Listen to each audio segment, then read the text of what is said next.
Howdy folks, welcome back to Antique Arms Almanac, and my handle on gunpost.ca is Calgary Vetterly. So what we're looking at here today is a little small frame Allen & Wheelock Pepperbox. This is a Pepperbox, pepper grinder, pepper mill, kind of all the same name really. And this is a small frame Pepperbox. Most of what you're going to see is usually a medium frame. They're the most common.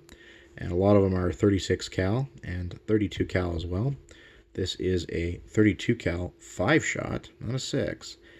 And as you can see, there's no blast shield.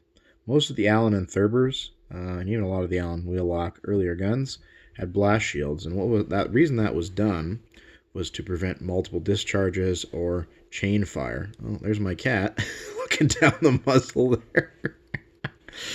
Anyways, this is a 5-shot small frame, and most of what you're going to encounter in terms of pepper boxes is Allen and Thurber. This clearly is, I mean, they kind of stamped it at a bad angle, so the front top is not quite as impressed. But as you can see, it says Allen and Wheelock. And this is a pretty low serial number on this particular run, 214. And we have a patent date, patented April 16th, 1845. And this was probably made in the late 1850s because once it was later in the 1850s, they were having some financial problems and they started making these things a little cheaper. And they stopped having flash shields and they stopped engraving them. So you'll find a lot of these with some relatively simple engraving, but engraving.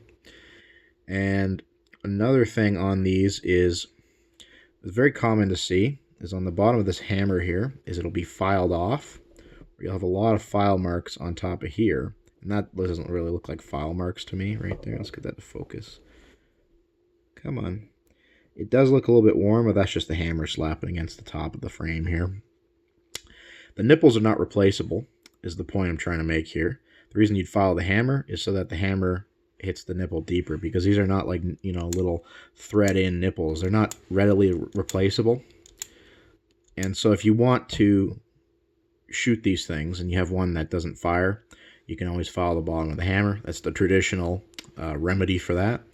Or you could always drill and ream this out and tap it and insert a new nipple and use like modern replaceable percussion nipples, but that kind of ruins the originality of the gun, but you can still shoot it. And so the overall appearance of the gun's pretty good. This is kind of all in the white. Still a fair bit of bluing on the mill part. I guess this is also the barrels, the barrel cluster and the chamber cluster. Each barrel has a chamber. And honestly, because this doesn't have a flash shield, you might actually, if you were to fire this thing, get some chain fire. But at the end of the day, and this will index without me assisting it there. I don't want to dry fire it and hit the nipples. But the double action on this works really well. This thing is very nice. Everything works good inside. And, but yeah, I was getting sidetracked here. Chain fire. If this gets chain fired, basically it's just volley fire. If you had a revolver with one barrel and a cylinder, and you have spark jump from one chamber to another, you could impact the frame, or like a forend if it's like a revolving rifle or something, and that'll cause issues. On this, it all just goes downrange. So if you have a multiple discharge, you're basically just volley firing. You know, it's not really all that dangerous, not a big deal. So yeah, that's kind of how that is on a safety issue. The grips were kind of gross when I got them, so they have been lightly refinished. They've just been cleaned and given a little light finish, but they still have their age to them. And these, when you find them in the used market, these nipples are usually like full of rust and carbon, like just absolutely caked with them. So they were all cleaned out, so you can just pop little percussion caps on there now. Double action, like I said, works great. Here's your sight picture.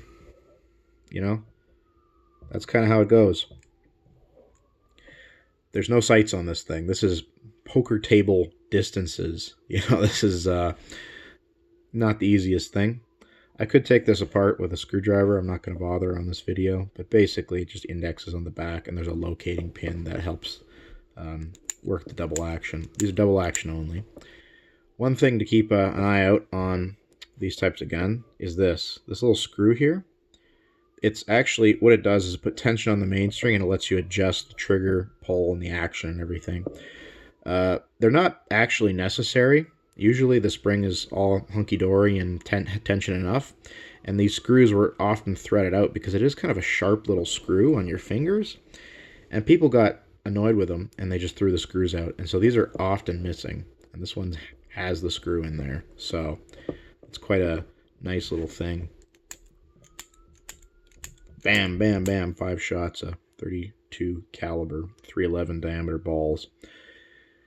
This could be yours, and holla at me, yo, if you want this piece, dog, on Gunpost. Have a good day, folks.